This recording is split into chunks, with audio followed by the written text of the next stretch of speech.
টিন্দি বলে একটু মিশে যাবার চেষ্টা করে, কিন্তু এটা তো হচ্ছে ওই যে সেই ময়ূরপুচ্ছ লাগানো কাকের মতো। আমরা আমরা তো কাক, তো আমরা তো কাক। আমরা আমাদের থেকে বেশি সংখ্যায় এই বাংলায় আর কোনো জাতি নেই, যেরকম এই বাংলায় কাকের থেকে বেশি সংখ্যায় কোনো তো পাখি। কাক থেকে ময়ূর হবার জন্য আমরা রফিক ময়ূর হতে জব্বর চাই না, কালাম, আমরা কাক থাকতে আমরা চাই। কাক থাকতে আমরা চাই, কাক থাকতে চাই। আমরা এই দাস, চিরকালের দাস। আমরা কাক থাকতে চাই, যাতে কিনা আমরা চাই বাংলার সবচেয়ে উচ্চ কোটির সব জায়গাগুলো দূর থেকে দেখতে। আজ শনিবার আন্তর্জাতিক মাতৃভাষা দিবস। এই দিনটিতে আজ থেকে প্রায় ৭৪ বছর আগে ১৯৫২ সালে বাংলাদেশের বেশ কিছু মানুষ তারা হত্যালীলার সামনে পড়েছিল, এই কারণে যে পাকিস্তানের আর্মি তাদের উপর বুলডোজার চালিয়ে দিয়েছিল। কারণটি আর কিছু নয়, উর্দুকে রাষ্ট্রভাষার স্বীকৃতি দিয়েছিল পাকিস্তান। সেই সময় পূর্ব পাকিস্তানের অধিকাংশ মানুষ বাংলা বলতো, সংখ্যাগরিষ্ঠ লোকই বাংলা বলতো। সেই কারণে তাদের দাবি ছিল যে বাংলা ভাষাকে কেন মাতৃভাষার রূপ দেওয়া হবে না, কেন বাংলাকে রাষ্ট্রভাষার অন্তর্ভুক্ত করা হবে না। আর তাই নিয়ে আন্দোলন। সে আন্দোলনে রফিক, জব্বার, সালাম, আরও দুজন তারা নিহত হয়েছিলেন পুলিশের গুলিতে। বরকত, শফিউল। বরকত এবং সফিউল পুলিশের গুলিতে নিহত হয়েছিলেন। এরপর গঙ্গা দিয়ে অনেক জল বয়ে যায়। কানাডা প্রবেশে কিছু বাংলাদেশির চেষ্টায় এবং অবশ্যই বাংলাদেশ সরকারের ঐকান্তিক ইচ্ছায় এই দিনটিকে আন্তর্জাতিক মাতৃভাষা দিবস হিসেবে পালন করা হয়। আজ ২১শে ফেব্রুয়ারি আমরা এসেছি বাংলা পক্ষের অন্যতম প্রাণপুরুষ, অন্যতম নয়, প্রাণপুরুষ গর্গ চট্টোপাধ্যায়ের কাছে। গর্গ চট্টোপাধ্যায়ের কাছে আমার প্রথম প্রশ্ন, আন্তর্জাতিক মাতৃভাষা দিবসটিকে কি আলাদাভাবে পালন করা হচ্ছে কোনোভাবে?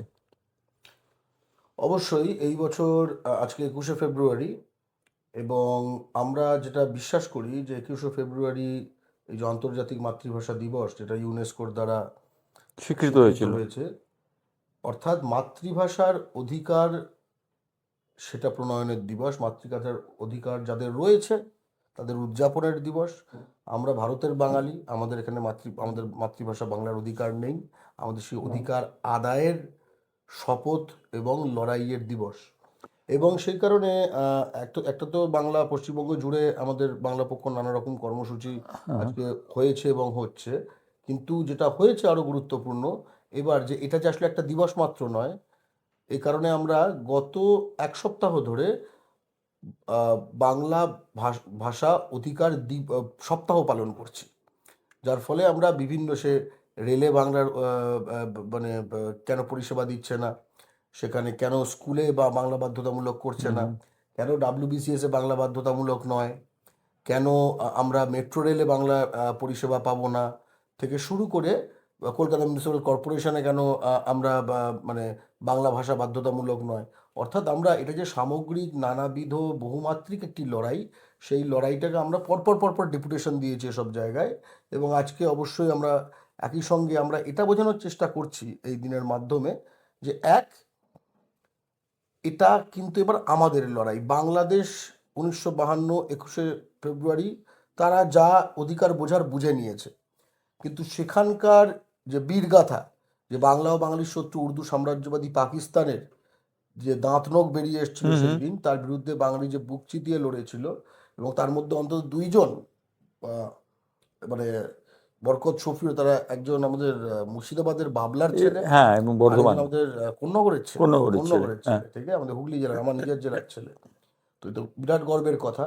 কিন্তু একই সঙ্গে সেটা নিয়ে উদযাপন, সেটা নিয়ে কি বলবো, এক আবেগমথিত হওয়াটা আমাদের কাছে আসলে কোনো আহ, এটা আমাদের গন্তব্য না, নয়। আমার একটাই প্রশ্ন রয়েছে, সেটা হচ্ছে ইদানিংকালে দেখতে পাচ্ছি ২১শে ফেব্রুয়ারি, আজ সকাল থেকে দেখতে পাচ্ছি প্রভাত ফেরির ধুম, আমার ভাইয়ের রক্তে রাগানো ২১শে ফেব্রুয়ারি তুমি আমি কি ভুলিতে পারি, এই ধরনের গানে একটা উদযাপন, একটা ইভেন্ট। কিন্তু ২১শে ফেব্রুয়ারি কি সত্যি একটা ইভেন্ট? প্রথমত আমি বিশ্বাস করি যে না হওয়ার থেকে এটা হওয়া ভালো। আগে আসলে তেমন কিছুই হতো না। একটা সময় আমাদের এই পশ্চিমবঙ্গে কেশব ভট্টাচার্য এবং আরও কয়েকজন তারা একটা উদ্যোগ নিয়েছিলেন। তারপরে কিন্তু আমাদের বাংলা পক্ষ প্রথম থেকেই মনে হয়েছে যে এইটার এই খুব স্থূল বাংলাদেশ মুখীনতাটা একটা সমস্যা।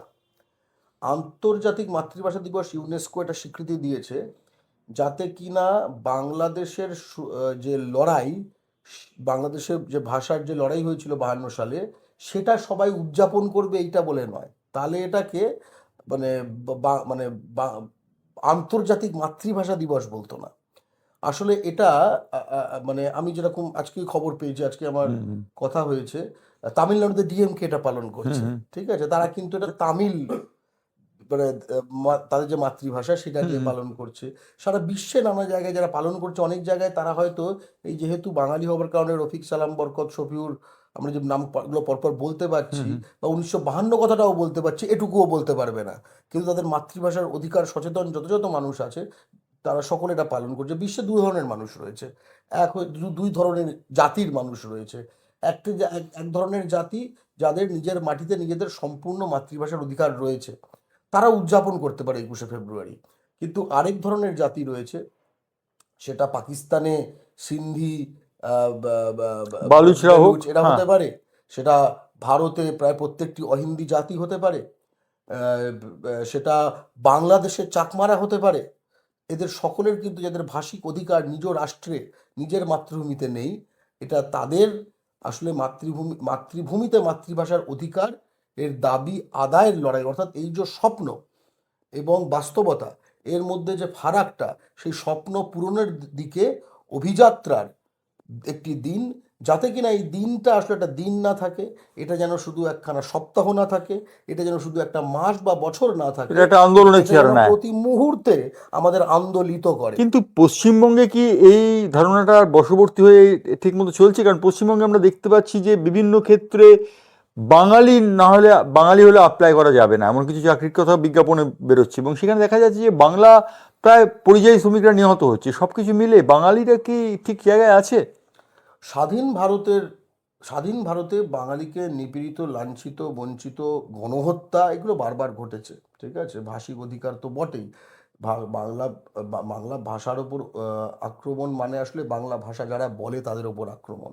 বাংলা ভাষা যারা বলে তাদের ওপর আক্রমণ মানে বাংলা ভাষার ওপর আক্রমণ, এ দুটো পরস্পরের সঙ্গে যুক্ত। কিন্তু আমরা এই সময় দাঁড়িয়ে, এই যে আপনি বললেন যে মানে বাঙালি নেব না হুম বলে হুম। খোলা বিজ্ঞাপন দিচ্ছে, চিরকাল দিত।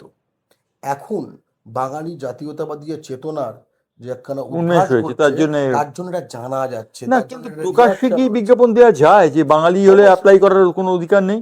আহ, আমরা প্রথমে একটা ধারণা করে নিই, যে সেটা হচ্ছে যে বাঙালির রক্তে ভারত স্বাধীন হয়েছে, তো হ্যাঁ। তাই আমরা কিছুটা নিরীহের মতো মনে করে নিই যে এই ভারতবর্ষে বোধহয় আমাদের মানুষের মতো একটা মানবাধিকার, সমানাধিকার রয়েছে।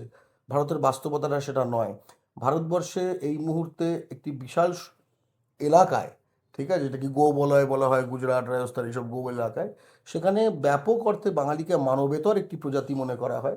এবং খুব এখানে তো চাকরির কথা বলছেন, সামাজিক মাধ্যমে বেশ কিছু জায়গায় বাঙালির, পশ্চিমবঙ্গের বাঙালির গণহত্যা ঘটুক এরকম উদযাপন করা হয়, জাতি নিশ্চিহ্ন হয়ে যাকে উদযাপন করা হয়। পরিযায়ী শ্রমিকদের মৃত্যু কি তারই ফসল বলতে পারি? একটি থিওরি রয়েছে, সেটা হচ্ছে স্টেপস টুয়ার্ডস জেনোসাইড। এই যে ইহুদিদের যে গণহত্যা করা হয়েছিল, হুম হুম। এটি রাতারাতি হয়নি। ইহুদিদের বিরুদ্ধে জার্মানিতে, এবং শুধু নাৎসিরা শুধু নয়, তার আশপাশে একটি বৌদ্ধিক পরিমণ্ডল সৃষ্টি করা, গণবয়ান সেইভাবে আসলে গঠিত হওয়া, মিডিয়ার সেদিকে ধাবিত করা, এই করতে করতে আস্তে আস্তে তাকে ওইদিকে নিয়ে যাওয়া হয়েছে। এটা রোয়ান্ডার ক্ষেত্রেও সত্য, এটা বসনিয়ার ক্ষেত্রেও সত্য। অর্থাৎ সারা বিশ্বে যেখানে যেখানে গণহত্যা হয়েছে সেসব জায়গায় দেখা গেছে যে এটা একখানা প্রক্রিয়া, এবং প্রক্রিয়ার কটা ধাপ রয়েছে। এই ধাপগুলোর মধ্যে রয়েছে যে যেরকম আহ, প্রথমত হচ্ছে যে চিহ্নিতকরণ, তারপরে রয়েছে যে ভোটাধিকার রেস্ট্রিক্ট করা, লিগাল রাইটস রেস্ট্রিক্ট করা, সিটিজেনশিপ রাইটস রেস্ট্রিক্ট করা, স্টিগমাটাইজেশন, জন্তু জানোয়ার পোকা মাকড়ের সঙ্গে তুলনা করা। আমাদের নিশ্চয়ই মনে থাকবে ভারতের স্বরাষ্ট্রমন্ত্রী বলে গেছেন যে এটা ওই পোকা আমরা, ইত্যাদি। ঠিক আছে, এই যে এই অর্থাৎ আমরা যেটা দেখছি যে ভারতে বাঙালি জাতিকে আসলে গণহত্যার জন্য মানে একদম যেটাকে বলে মশলা মাখিয়ে তৈরি করা হচ্ছে, এবং ক্রমে আমরা এক একটা ধাপ পেরিয়ে যাচ্ছি। এই ধাপের একটা অংশ হিসেবেই আজকে বিভিন্ন রাজ্যে আপনি বাংলা বললে, বিশেষ করে আপনি যদি শ্রমজীবী শ্রেণীর বাঙালি হন, তাহলে বাংলা বললে আপনি আপনার জীবন সংশয় হতে পারে। এই জায়গাটায় চলে গেছে, কারণ জীবন সংশয় হয়েছে, কার হয়েছে? হিন্দু বাঙালির হয়েছে, মুসলমান বাঙালির হয়েছে, এমনকি বাংলার যে আদিবাসী, ঠিক আছে, সোরেন, সে মানে সাঁওতাল হুম। জাতির, সে যেহেতু বাংলা বলেছে, সেই নিয়ে হয়েছে। এবং বাংলার যে তথাকথিত বড় বড় মিডিয়া, তারা এই ব্যাপারে অনেক ক্ষেত্রে তাদের যে ঐতিহাসিক যে জাতীয় দায়িত্ব সেটা পালন না করলেও বিশ্ব বোঝে যে একটা জাতিকে এইভাবে, বিশ্বের মিডিয়া বোঝে একটা জাতিকে এইভাবে টার্গেট করাটার আসলে বিশ্বজনীন গুরুত্বটা কি।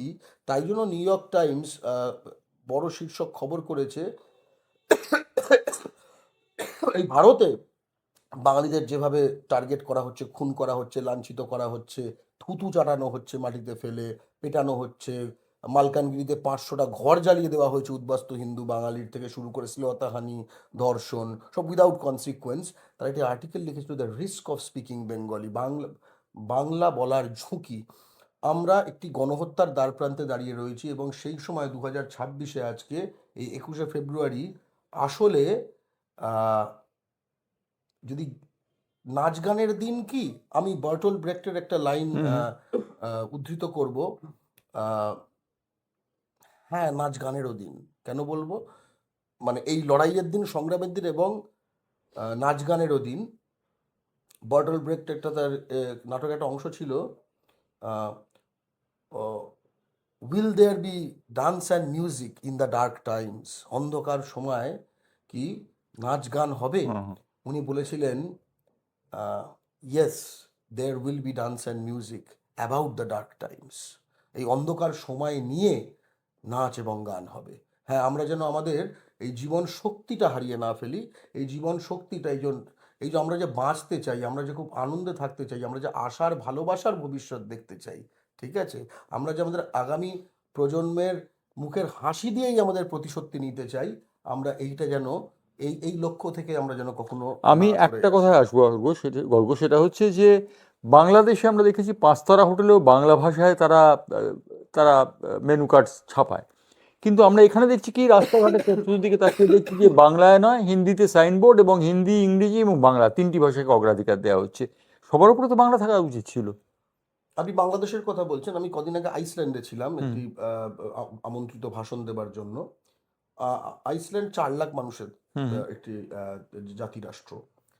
4 লাখ মানে এখানে বোধহয় দুটো বিধানসভা মিলেও ভোটারের হুম হুম হুম। তত তত হবে কি হবে না। সেখানেও ওই 5 স্টারে আইসল্যান্ডিক ভাষা আছে। বিশ্বের আসলে সর্বক্ষেত্রেই সর্বজাতির, প্রায় সব জাতির আহ, একদম উচ্চ কোটির যে পরিসরগুলি, সেখানে তার নিজের ভাষা রয়েছে থেকে শুরু করে সর্বক্ষেত্রে রয়েছে। তার কারণ, এই 5 স্টারের প্রশ্নটা এলো কেন, বা বিশেষ করে কেন 5 স্টারটা চোখে লাগলো, হুম হুম। তার কারণ আপনি একজন পশ্চিমবঙ্গের বাঙালি। আপনি আসলে আহ, বড়লোক বাঙালি দেখতে অভ্যস্ত না, ঠিক আছে। আহ, বড়লোক বাঙালি, পশ্চিমবঙ্গের বাঙালিরা ভারতের বাঙালিরা দেখতে অভ্যস্ত না। তার কারণ বাংলার পুঁজি, বাংলার চাকরি, বাংলার সম্পদ, বাংলার বাজার, বাংলার খনি, বাংলার বন্দর, এগুলি বাঙালির অধিকারে নেই, ঠিক আছে। ফলে সেগুলি যাদের অধিকারে রয়েছে, সেখানে তারাই রয়েছে, তাদের ভাষা রয়েছে, এবং সেখানে বাঙালি গাঁটের পয়সা খরচা করে ঢুকতে পারলে কৃতার্থ হয়। এবং যেহেতু সেই পরিসরটা এমনভাবেই নির্মিত, যেখানে বাঙালিকে খুব সিগন্যাল করে দেওয়া হয় যে এখানে অধিকাংশই বাঙালি নয়, তুমি যে ঢুকতে পেরেছো, তোমার এখানে কিন্তু বাঙালিপনা দেখালে হবে না। সেইভাবে সেখানে কিছুটা তার সঙ্গে জুঝে, কুঁকড়ে, নিজেকে চেপে, ঠিক আছে, একটু হিন্দি টিন্দি বলে একটু মিশে যাবার চেষ্টা করে। কিন্তু এটা তো হচ্ছে ওই যে সেই ময়ূরপুচ্ছ লাগানো কাকের মতো। আমরা আমরা তো কাক, তো আমরা তো কাক। আমরা, আমাদের থেকে বেশি সংখ্যায় এই বাংলায় আর কোনো জাতি নেই, যেরকম এই বাংলায় কাকের থেকে বেশি সংখ্যায় কোনো তো পাখি নেই। কাক থেকে ময়ূর হবার জন্য আমরা রফিক ময়ূর হতে জব্বর চাই না, কালাম, আমরা কাক থাকতে আমরা চাই। কাক থাকতে আমরা চাই। কাক থাকতে চাই। আমরা এই দাস, চিরকালের দাস। আমরা কাক থাকতে চাই, যাতে কিনা আমরা চাই বাংলার সবচেয়ে উচ্চ কোটির সব জায়গাগুলো দূর থেকে দেখতে আমাদের কালো কালো কালো কালো মতো, আমাদের এই কালো কালোতে যেন ভর্তি থাকে। আমরা সেইটা চাই। আমাদের কাকে, আমাদের কা কা শব্দে যেন 5 স্টার থেকে, বিধানসভা থেকে, চ্যানেলগুলি থেকে স্কুলগুলির ভেতর থেকে যেন ভেতর থেকে কা কা শব্দ বেরোয়, অর্থাৎ বাংলা বাংলা বাংলা এই শব্দটি বেরোয়। এই যে আমি একটা প্রশ্ন করব, সেটা হচ্ছে রফিক, জব্বার, কালাম বা যারা ছিলেন, তারা যে আন্দোলনটা করেছিলেন, সেই আন্দোলনের প্রাসঙ্গিকতা কি আজকে দিনেও আছে? সর্বক্ষেত্রে যতদিন সারা বিশ্বে নিজের মাটিতে নিজের মাতৃভাষার অধিকার থেকে বঞ্চিত মানুষ থাকবে, ততদিন এই 21শে ফেব্রুয়ারি শহীদদের নাম অমলিন থাকবে। আমি একটা কথা বলতে চাই, আমাদের একটা অবস্থা সেটা হচ্ছে যে একটা ধরুন একটা আহ, ব্যাঙ একটা ব্যাংকের একটা চীনা একখানা গল্প, সেটা যে ওরা তো ব্যাং ট্যাং খায়। হুম। তো চীনা গল্পটা যেটা আছে যে ওদের যে একটা ডেচকির মধ্যে ব্যাং রেখেছে এবং ব্যাংটা জীবিত অবস্থায়, ওই অবস্থায় রান্না করার চেষ্টা করছে। তো প্রথমে জোরে আঁচ বাড়িয়ে দিলে হুম। প্রাং করে সে লাফিয়ে বেরিয়ে যায়, ঠিক আছে। কিন্তু আস্তে আস্তে আস্তে আস্তে আঁচ বাড়ালে প্রথমে সে মনে করে বোধহয় সে উষ্ণ প্রস্রবণে বক্রেশ্বরে বসে রয়েছে, কিন্তু তারপরে সে বোঝে যেটা একটা অন্য কিছু হচ্ছে, তখন সে নিস্তেজ হয়ে গেছে সম্পূর্ণ, তখন আর সেখান থেকে তার উত্থান শক্তি থাকে না। আহ, পাকিস্তানি যে বাংলা ও বাঙালির শত্রু উর্দু সাম্রাজ্যবাদীরা আসলে প্রথমে তেজ বাড়িয়ে দিয়েছিল। হিন্দি সাম্রাজ্যবাদীরা এই ভয়ঙ্কর জিনিসটা থেকে, লক্ষ্য যদিও তাদের একই, শিক্ষাটা নিয়ে তারা আস্তে আস্তে আঁচ বাড়িয়েছে। বাঙালি জাতি আজকে একটা ইতিহাসের সন্ধিক্ষণে দাঁড়িয়ে আছে, গণহত্যার সামনে দাঁড়িয়ে রয়েছে। ভাষা, মানুষ না থাকলে আর ভাষা আর কি ব্যাপার থাকলো। তাই উত্থান শক্তি ধ্বংস হয়ে যাবার পূর্বে আমরা যাতে লাফিয়ে উঠে নিজের পূর্বপুরুষের রক্তে স্বাধীন করা মাটিতে নিজেদের সম্পূর্ণ নাগরিক ও ভাষিক অধিকার বুঝে নিতে পারি। অন্য যে কোনো হিন্দিভাষীর ভারতে যতটা অধিকার আছে, আমরা ভারতে বাঙালি ততটা অধিকার চাই। তাই জন্য এই 21শে ফেব্রুয়ারি, তাই জন্যই বাংলা পক্ষ। কিন্তু তার জন্য কি রাষ্ট্রশক্তির বিরুদ্ধে সার্বিক লড়াই দরকার নেই? না, তার কারণটা হচ্ছে রাষ্ট্রটা আমাদেরও। রাষ্ট্রটা কারুর বাপের নয়, এটা মাথায় রাখা দরকার। ভারত একটি যুক্তরাষ্ট্র। আজকে যদি হিন্দি সাম্রাজ্যবাদী শক্তি রাষ্ট্রটি কুক্ষিগত করে নিয়েছে, এটা সত্য কথা, কিন্তু এই রাষ্ট্র গঠনের ভিত্তির তলায় আমাদের পূর্বপুরুষের রক্ত জমাট, এই সিমেন্টে লাগে না একটু লেই, হুম। ওটা আমাদের ওখানে সিমেন্ট হয়ে আছে। বাঙালিকে যদি মানে বাঙালিকে যদি হিন্দি সাম্রাজ্যবাদীরা ভারত থেকে নিশ্চিহ্ন করতে চায়, তাহলে ভারত ধ্বংস হয়ে যাবে। একদিন মুজিবুর রহমান একটা স্লোগান দিয়েছিলেন, আমারে কেউ দাবায় রাখতে পারবে না। ঠিক সেই জায়গাটায় কি এখন বাঙালিদের অবস্থান? বাঙালিরা কি দাবিয়ে রাখতে চায় অন্যেরা, এবং বাংলার মানুষ মাথা তুলে দাঁড়াতে চাইছে? মোগল পারেনি, ব্রিটিশ পারেনি, বর্গী পারেনি, এরাও পারবে না। আমরা গর্গ চট্টোপাধ্যায়ের সঙ্গে আলাপচারিতায় শুনলাম 21শে ফেব্রুয়ারি তাৎপর্য। 21শে ফেব্রুয়ারি নিছক একটি উৎসব পালনের দিন নয়, 21শে ফেব্রুয়ারি তাৎপর্য আরও গভীরে। গর্গ আমাদের প্রাঞ্জল ভাষায় বুঝিয়ে দিলেন সেই কথা। ধন্যবাদ আপনাদের সবাইকে আমাদের সঙ্গে থাকার জন্য। নমস্কার।